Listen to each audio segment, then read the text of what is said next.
تو اس ہفتے کے جو ذرائع ہیں وہ پاکستان کی معیشت کی ایک بڑی دلچسپ تصویر دکھا رہے ہیں۔ جی بالکل، ایک طرف تو بہت امیدیں ہیں اور دوسری طرف آپ کہہ سکتی ہیں کہ کچھ غیر متوقع چیلنجز بھی ہیں۔ صحیح، ہمارے پاس اقتصادی رپورٹس ہیں، کارپوریٹ اعلانات بھی ہیں اور مارکیٹ کے اعداد و شمار بھی۔ تو آج کا مقصد یہی ہے کہ ان سب ٹکڑوں کو جوڑ کر دیکھیں کہ آخر ہو کیا رہا ہے۔ بالکل، اور یہ بہت ضروری ہے کیونکہ بظاہر الگ نظر آنے والی یہ خبریں جیسے IMF کی فنڈنگ اور کسی سیمنٹ کمپنی کا دودھ کے کاروبار میں آنا، یہ سب ایک بڑی کہانی کا حصہ ہیں۔ اچھا، تو چلیں اس کو کھولتے ہیں۔ سب سے پہلے IMF 8 دسمبر کو بورڈ کا جائزہ ہے۔ اگر منظوری مل جاتی ہے تو تقریباً $1.2 بلین کی توقع ہے۔ جی، لیکن یہاں دلچسپ بات یہ ہے کہ یہ منظوری اب صرف معاشی اعداد و شمار پر نہیں ہے۔ اچھا، اس بار گورننس اور انسداد بدعنوانی میں اصلاحات کی شرط ہے، اور اسی دوران حکومت نے عوام کو تھوڑا ریلیف دیتے ہوئے پیٹرول اور ڈیزل کی قیمتیں بھی کچھ کم کی ہیں۔ تو یہ ایک مثبت ماحول بنانے کی کوشش ہے، اور اسی ماحول میں اسٹیٹ بینک کے زر مبادلہ ذخائر بھی تھوڑے بڑھے ہیں۔ جی، $14.56 بلین تک پہنچ گئے ہیں۔ اور شاید اسی امید پر پاکستان اسٹاک ایکسچینج کا KSE 100 انڈیکس بھی اس ہفتے 1300 پوائنٹ سے زیادہ اوپر گیا۔ بالکل، یہ مارکیٹ کے جذبات کی ایک بہترین مثال ہے۔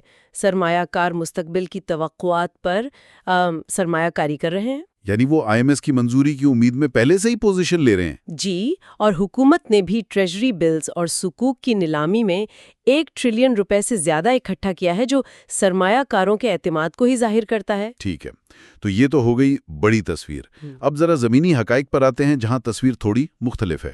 آپ موبائل فون انڈسٹری کی بات کر رہی ہیں؟ ہاں، مقامی موبائل فون انڈسٹری کی پیداوار میں اکتوبر میں پچھلے سال کے مقابلے 34% کمی آئی ہے۔ اور ستم ظریفی یہ ہے کہ ہمارے مقامی پروڈیوسرز ملک کی 94% طلب پوری کر رہے تھے۔ تو پھر یہ کمی کیوں؟ دیکھیں، یہاں ایک اہم سوال پیدا ہوتا ہے۔ یہ ایک کلاسک پالیسی مخمسہ ہے۔ مطلب؟ سوال یہ ہے کہ کیا درآمد شدہ فونز پر PTA ٹیکس کم کیا جانا چاہیے، یہ مقامی صنعت کو بچانے کے لیے اسے برقرار رکھا جائے۔ اچھا، اگر ٹیکس کم کیا تو باہر سے سستے فون آئیں گے، لیکن مقامی فیکٹریاں؟ بالکل، مقامی صنعت متاثر ہوگی، اور اگر ٹیکس برقرار رکھا تو فون مہنگے رہیں گے اور شاید پیداوار اور گرے۔ اسی دوران جو بڑی کمپنیاں ہیں وہ نئے راستے تلاش کر رہی ہیں، جیسے نشاط ملز۔ جی، نشاط ملز اب قابل تجدید توانائی، دھاگے کی پیداوار اور ڈیری کے شعبوں میں بھی توسیع کر رہی ہے۔ ڈیری؟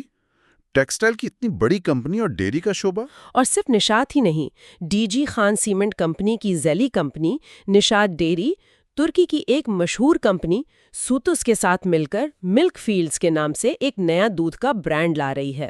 یہ تو بہت ہی غیر متوقع ہے۔ سیمنٹ اور دودھ کا کیا تعلق؟ یہی تو اصل نقطہ ہے۔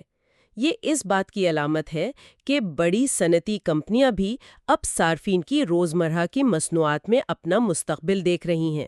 صحیح، اور آخر میں ایک ایسی خبر جس نے سب کو حیران کر دیا۔ اچھا؟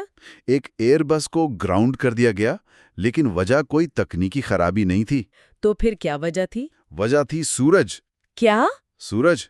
جی، یہ واقعی ایک حیران کن واقعہ ہے کہ آسمانی شعاعیں یعنی کاسمک ریز ایک جدید طیارے کو کیسے روک سکتی ہیں۔ یہ تو واقعی ایک الگ ہی خبر ہے۔ تو اس سب کا کیا مطلب بنتا ہے؟